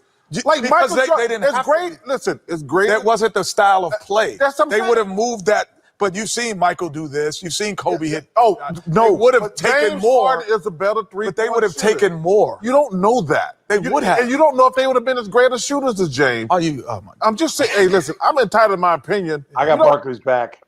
James is great. James is great. Greatest player All in I'm his era. saying is, Greatest So one player. category makes you the best ever. No, he's the best one-on-one player in his era. yes, he is. Okay, He's so a- one category makes you the best ever. Just because he's a better shooter, that makes him the best player. But I'm No, saying he can score just like those guys. I agree with that. I agree with that. He's the best scorer in this era, without question. And I would love to learn how to score with the way he does if I was a player, because everyone's stealing all of his moves anyway. Three straight scoring titles for James. Yeah, listen. I love that show because it's fantastic. the It's natural best. the natural animosity is just friggin' awesome. Well, first of all, Barkley is the bomb, okay? Because he's funny and he can take some shit and he'll give some shit, but he really, really knows the game, right? So he's not just a jackass. Shaq is literally a foil, okay? And I love Shaq, right? As a Laker fan, Shaq's great. I think he's a good guy, whatnot, as far as I know. I don't know. I met him one time, seems good. Kenny Smith owes Charles Barkley a lot of money, right? That's what I think. Because I think Kenny's shtick only works because Charles is there, and Charles makes his shit funny. And then Ernie Johnson is brilliant, right? Like, no ego. He will sit and be quiet for 3 or 4 minutes, but also he will get them going when they need to move and get to wherever they're going. Ernie Johnson is so grossly underrated in what he does in that show. He absolutely makes it all go. Because if you had, it doesn't matter. I won't break down broadcasting, but he makes that whole thing go. But on the point, 100%. He said best one-on-one player ever. He didn't say he's the best player ever. He's the best team player. And by the way, let me just let everyone in on a little piece of reality here. Like, it's better now than it was in the Jordan era. Like, the Warriors would roll the Bulls. Like, this just in. Like, oh, they're you mean, well, yeah, because they're better at one thing, shooting the three. Yes, which gives you extra points, and they keep fucking score. Like, I hate when they diminish the three, like, oh, but where are they in blocks? Well, bite my ass, right? Like, it's 3 points is better than 2. They're knocking down 44% from 3. Like, the whole thing, like 33% from 3 is the same as 50% from 2. It's not a funny ha-ha. It's fucking math, okay? And it's real. So, like, his point is a good one. And, like, you can't guard. He can always get a 35% shot in the air. And many times he's getting a 40+% shot in the air. That's a three-pointer. That is deadly in one-on-one basketball. Deadly. Dude, we have done this rant so many times, and you and I have never talked about it. You are in line with almost everyone on the show. Are you on my side or no? Of course, yes. Adam Hill is like, Jordan wouldn't average 10 points a game now, which is ridiculous. Well, I wouldn't go there, but and then you got to he would shoot more Yeah. if he grew up in this era. But you can't say. But that's the thing is like, well, if Jordan was in this era, he'd hit 400 threes. You can't say that because he hit 100 threes once or twice in his whole career. We evolve. We're pulling more players from all over the world than ever before. The game gets better. The athletes are bigger. The coaching is better. But let's not even Have get you into it. seen Luka Doncic? It's ridiculous. He's 21 years old, and he's throwing down Damian Lillard. Steph Curry opened the door. Damian Lillard's knocking down 34. We're now having an argument. Contested. Yeah, sorry. We're now having an argument. Who's better from 37 feet, Steph or Dame? Seriously. That was an argument today. They're like, well, Steph didn't hit shots like that. Like, okay, first of all, you're an idiot. He did open the door, but yeah. How good is he from 35? I mean, come on. He's straight from 31. Fucking James Bob Cousy with his left hand, or actually no left hand, right hand, going in circles. Okay. We've evolved. And the guy who was 6'2", 25 years ago is now 6'9", playing the same position, more skilled. Are we doing the pizza story or no? Which one? Oh, the fact that what is it? Pizza Hut's closing down 300 of 1,200 stores. Yeah, it's devastating. It's not. I mean, it's we can play off it. Well, first of all, we've covered the story this week. It's a very big story for Cofield and Company. Why? No. This part. There is a national pepperoni shortage. Probably there's a lot of shortages going on during. There's a national pepperoni shortage, and mom and pop shops are getting killed by the shortage because they've now raised the price. The big boys, all the chains, have all the pepperoni supply because they bought it cheap, and now the mom and pops are getting just freaking raped over pepperoni. Well, and then they use the fact they use the quantity that they buy to demand that they get delivered first, and so there's none left for the mom and pops. Yeah, cheaper price. Yeah. So, Twitter on the shitter says what? First of all, can we take a moment to appreciate? It's a great name. It's great. He's legendary. He's a P1 sports radio guy. He loves Fox Sports Radio. Yeah, he's clearly bright because he's got a great Twitter handle.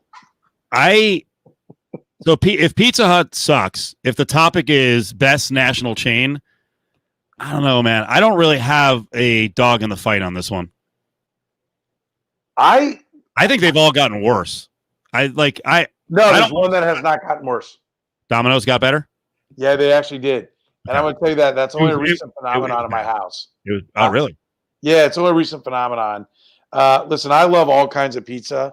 One of my sponsors, Il Lazzarone, it's like authentic Neapolitan style pizza. So it's like the kind of pizza you get in Italy.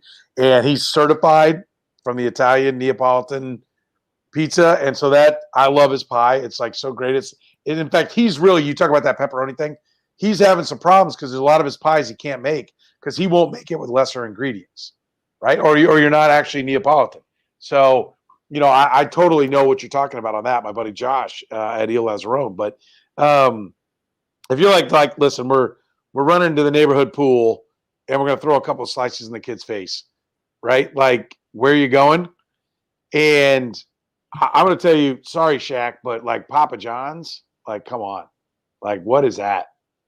Like, my one kid likes it because she likes the garlic sauce. I'm like, well, shit, we can make some sauce. I'll give you some bread crust and you're good to go. I mean, like, let's stop with like buying the pie. Domino's has come around, man. That campaign they did wake up and go, our pizza's shit and we got to fix it.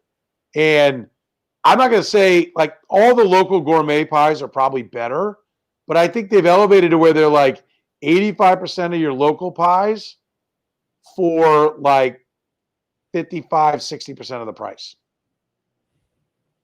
And the local pies are backpedaling off the quantity of ingredients, which is putting them back in the game.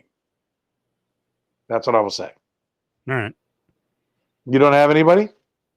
I don't have a place that I like. God damn it, I'm blanking on. We have a place the SO's been ordering from. Let me look it up. It's right around here. It's decent. But it's not a chain. No, it's a chain. But it's just a local chain? I don't know how many stores they have. Let's see. I'm trying to do it by location. Freaking old man blanking. Fat ass. Come on. You clearly love it. It's not. I don't order. I really don't order chain pizza. Your situation is different. It's like. It's hard to find good pizza in Vegas. This is from John. It's hard to find good pizza in Vegas. Anything in KC must be terrible.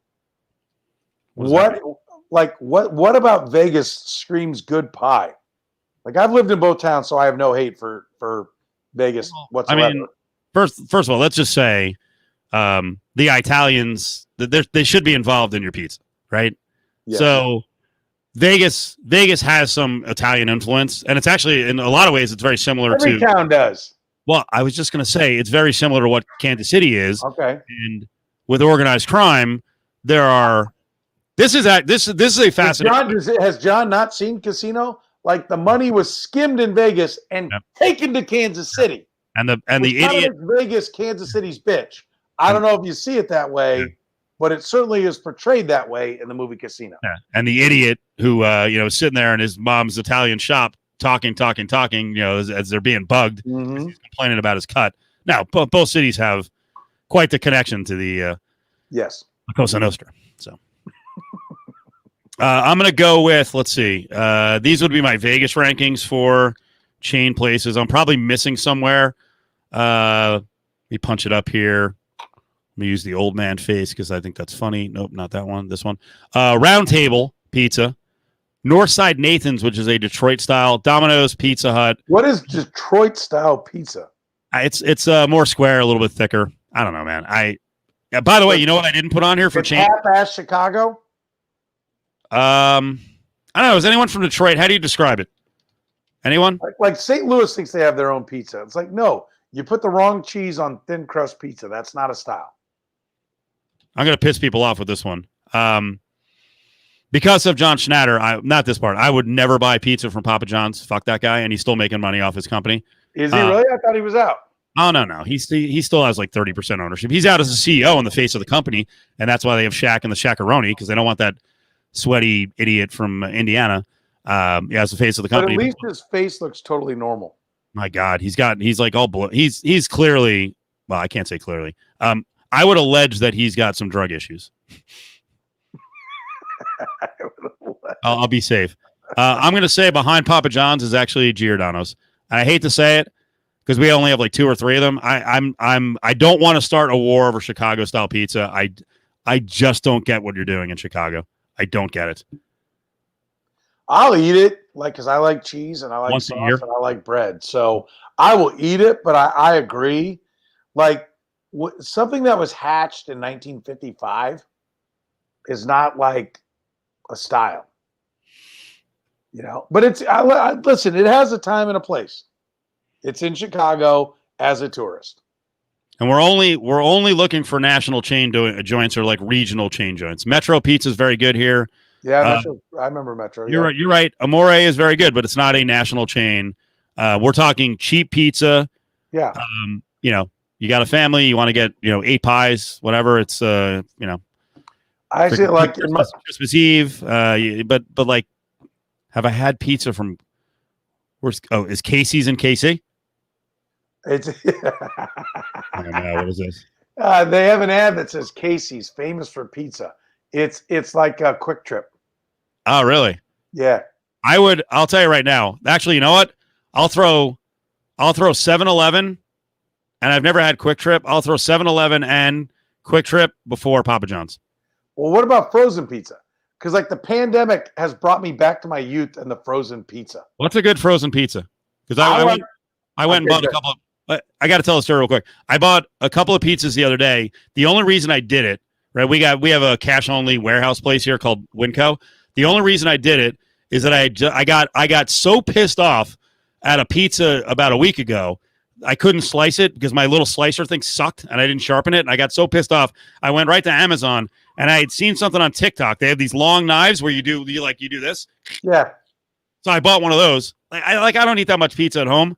And I went and bought 2 pizzas from Winco at like 1:00 in the morning. I had to cook one of them. I cooked it on the barbecue at 1:30 and I'm like, knife. This is great. Love it. Idiot. Then you had to clean it. It took like 5 minutes, and you had to store it. It takes up a whole drawer by itself. It's a little bit big. It's freaking get the. We have 7 of the wheel pizzas. Like we have one in every drawer. Yeah. They work. They're good. Yeah, they're good. I mean, you gotta apply some pressure. I need a sharpener. I need a high-tech sharpener. You don't need you just buy a new one of those for God's sake. Nah, I'm a value player. Listen, on the frozen pizza, because like when the pandemic started, it's like, dude, if you're within 50 feet of somebody who has it, you're definitely gonna have it and die. Right? Like remember when it started? And it was like, okay, like I can't leave the house at all, man. I did not leave the house for like 3 months. I bought like seriously, I bought like 2 tanks of gas, right, since this thing started. And not that I'm like I'll go out, like I go get my mom's groceries for her, right, and get her groceries. That's like I'll do my thing. I'm not terrified to go out of the house, but I'm just trying to do my part, right? So but initially it was like, shit, I gotta have some pizza. Like, what are we gonna do? We gotta get some frozen pizza. So I went to my youth. We got Red Baron. I think Red Baron's pretty good. The Red Baron, like kind of Classico Supremo or something. And I like the a buddy of mine. Do you have? It's called Screamin' Sicilian. I think, yeah, I've seen the new. It's kind of a wacky looking box, right? It's a box, and the clear part where you can see the pizza is like the mustache. Oh, okay. Of a caricature. I saw one of those the other night when I was looking for pizzas. Maybe I might do that, or I'm on the Taco Bell app in a second. But the key is to have, and if they don't have the real pepperoni, get the turkey pepperoni, because actually when you put it on the pie and cook it, it actually tastes like real pepperoni when it gets kind of crispy and everything. You get the frozen pizza, and then you put like another $1.50 of pepperoni on it, and another $1's worth of extra mozzarella cheese, and freeze the mozzarella cheese so it doesn't overcook. Don't put like just refrigerator cheese. Freeze it so it's frozen like the pizza, and just blanket that thing like a son of a bitch, and you got yourself a pretty damn good pie. That's a good tip. Yep, That's there it is. Nice job. And I'm a fat ass, so I know what I'm talking about. You know, I didn't even think of this. I also got pissed at my knives about a month ago, and I actually started cutting up chicken with scissors. And the reason I got into the scissors is, has everyone seen the Asian dude who was eating pho with scissors? It's amazing. It's scoop, snip the long noodles like spaghetti. And I've seen dudes eating spaghetti like that too. No more rolling like old school around the fork, which is a lot of effort. You pick up the spaghetti, you slice it with the scissors, you're good. No, sacrilegious. Because part of the joy of the spaghetti is to get a whole mouthful. Like just the pleasing sensation of like, yeah, I'm taking this one to town. This is satisfying. Like, do you have the old man like shit falling out of your mouth yet? What do you mean? Well, like you want to get all the flavors, so you got like a couple things in there. You're like, oh, I want to get a bite of this too, and so you're just trying to mix all the flavors to really enjoy something, and you're like shoveling it in. Like, no. Everything's compartmentalized on the plate. I'll eat the entree, whatever the protein, then I'll get into the potato, then I might get into the vegetable afterwards. It's weird. I'm not mixing it all up. Blaze pizza. Blaze is good. Yeah, Blaze is, and there's a bunch here. Yeah, you're right. That is a chain. LeBron owns it. That's a good point. Blaze goes right to the top. I apologize. Is it good? Yeah, it's good. It's very good. And at certain Blaze, is Blaze? I think it's Blaze. So it's like here we have a place called Pie 5. It's like you order your stuff and they roll it through. Okay. Yep. But I think at Blaze, is it a Blaze by Palace Station? There's another chain place just like it. They actually have taps, and you can buy beer like over a period of time. Like you have an open tap for like an hour. Oh, I could put that place out of business. Yeah, that would work. That works strong for That me. would work. God damn it. There was a good comment earlier. Someone saying, one person was mocking on me for getting angry at inanimate objects. It happens all the time. I saw that one. Yeah. And then you're pissed at your knives too. You're pissed at your pizza cutter. You're pissed at your knives. Yep, there it is. Yeah. And Martin, come on, dude. You've watched this enough over time. We just talked about it last night. I'm not going to do the pizza slice, the 15-inch pizza knife with the block cheese. Dude, I have a deli slicer at home. That's what I do it on. I do. What do you mean it's pathetic? It's value. It's all value play. It's like a fucking deli in my garage right now in the freezer, right? I've got provolone, like a big round provolone. Slice that thing up. I got Swiss. I've got corned beef in there. I've got turkey. I've got ham. Anything else?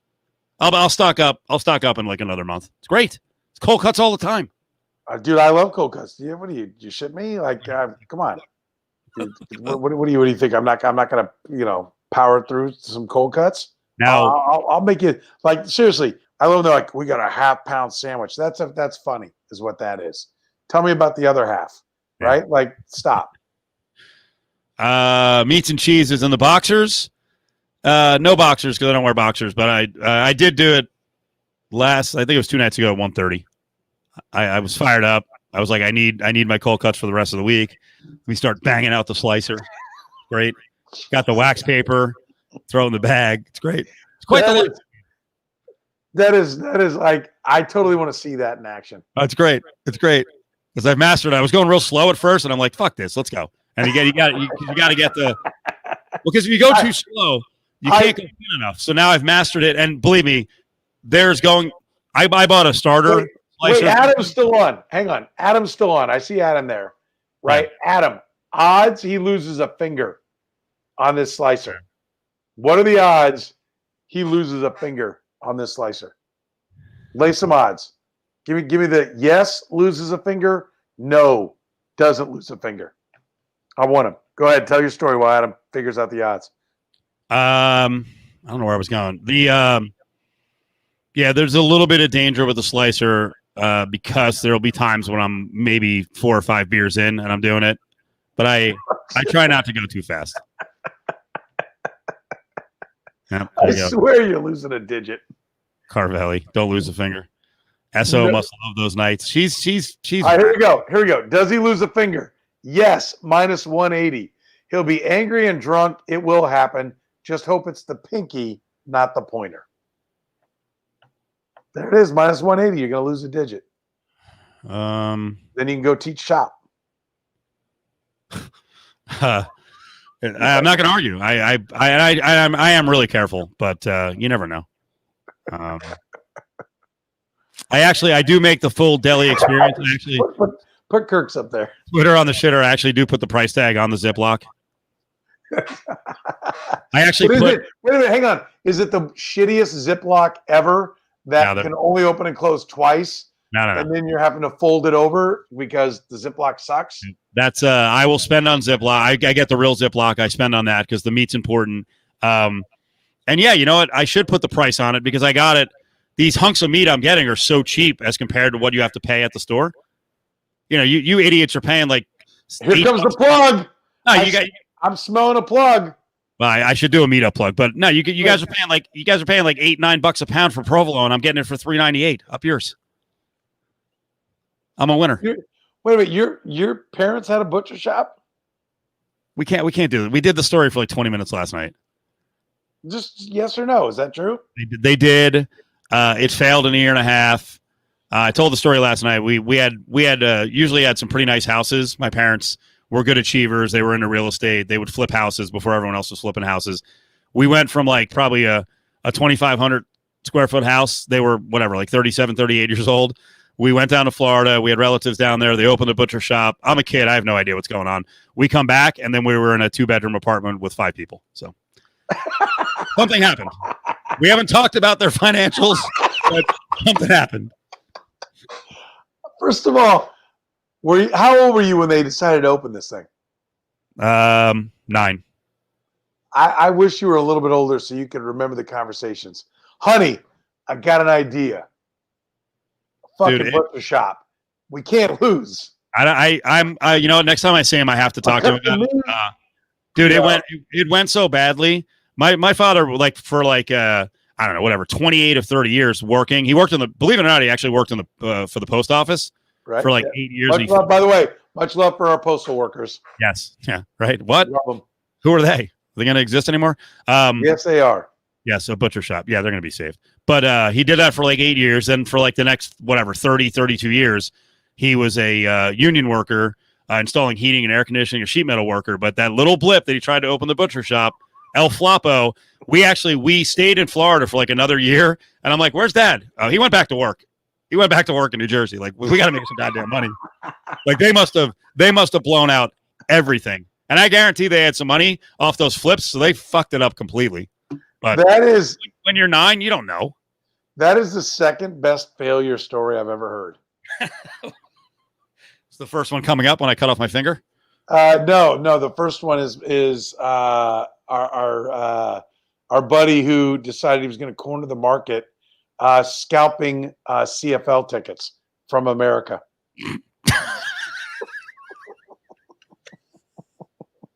That's so Our awesome. buddy Colby.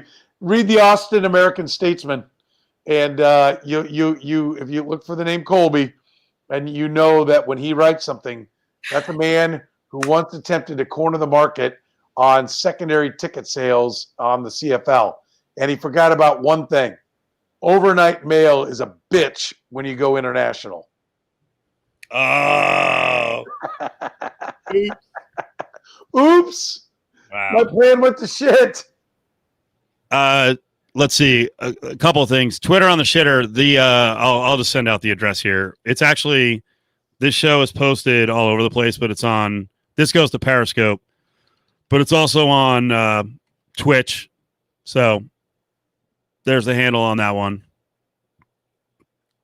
Two things that came out of this. Cofield Sweaty Meats.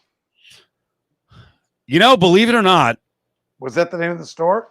Believe it or not. Is that your dad's store, Cofield Sweaty Meats? Believe it or not, the show name actually pays. Can I use homage? pays homage to the butcher shop. It was actually called Cofield and Company Butcher Shop. Really? That's great. It's good to know, man. Keeping the dream alive. One day, you'll morph into a butcher shop. Thick cut bacon. That's my advice to you. I made that up. You're such a jackass. But I should have fucking stuck with it. That would be great. That it was their butcher shop. Yes. Yeah. I love JVT bullshit.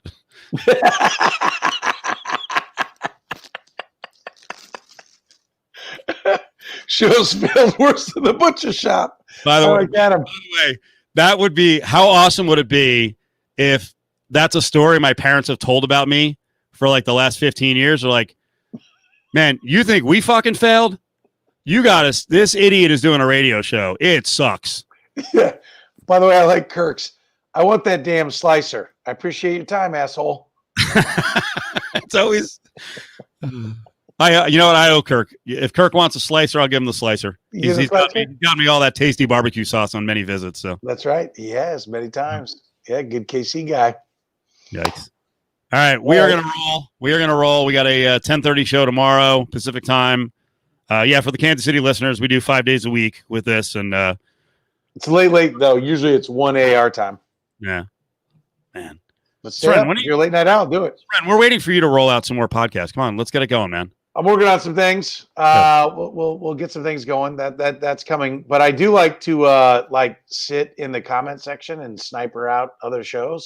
I heard that. I do enjoy that. I heard Friday. I was out, and I heard Friday was quite the classic night. Adam kept accusing me of being drunk. I don't know what the hell that was about. We had a follow up the next day on Twitter. Someone's like, "Is Petro sober yet?" I'm like, "I have no idea." Listen, I enjoy it. Like, you know how it is. Like when you're the guy, the host, and you have to manage everything, do everything, just to sit there and be the sniper. Oh shit, that's good times, man.